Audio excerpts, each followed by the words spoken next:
Самый громкий танцевальный проект объявляет заключительный сезон. По этому случаю в Уфе один из участников жюри – Мигель. Вы его наверняка видели и в популярных YouTube-шоу. Мигель – известный хореограф, режиссер, продюсер. И это далеко не весь список его амплуа. Мигель часто мелькает на ТВ. Мне очень нравится приходить во что-то неизвестное, поэтому вот сейчас меня это неизвестное ждет. Мигель любит быть в центре событий. Мы попытались снять, типа, средний план, да, где человек просто идет по беговой дорожке. Какие красивые глаза. Его охотно приглашают на все мероприятия, ведь помимо блестящего танцевального таланта, он отлично шутит. Интересно, каким он был в подростковом возрасте? Кстати, родился и вырос он в Московской области. Каким ребенком вы были в детстве?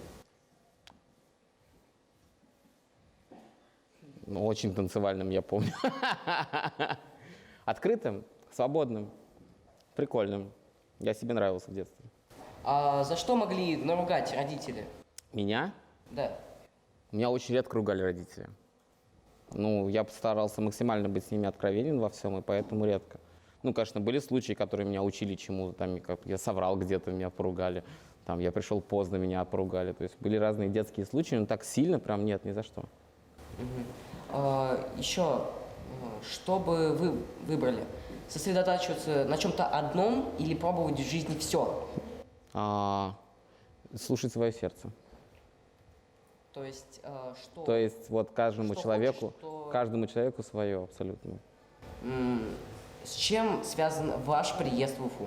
С тем, что мы сейчас ездим по всей стране вместе с группой кураторов и представляем новую программу кураторства в протанцах. Что правильнее сделать?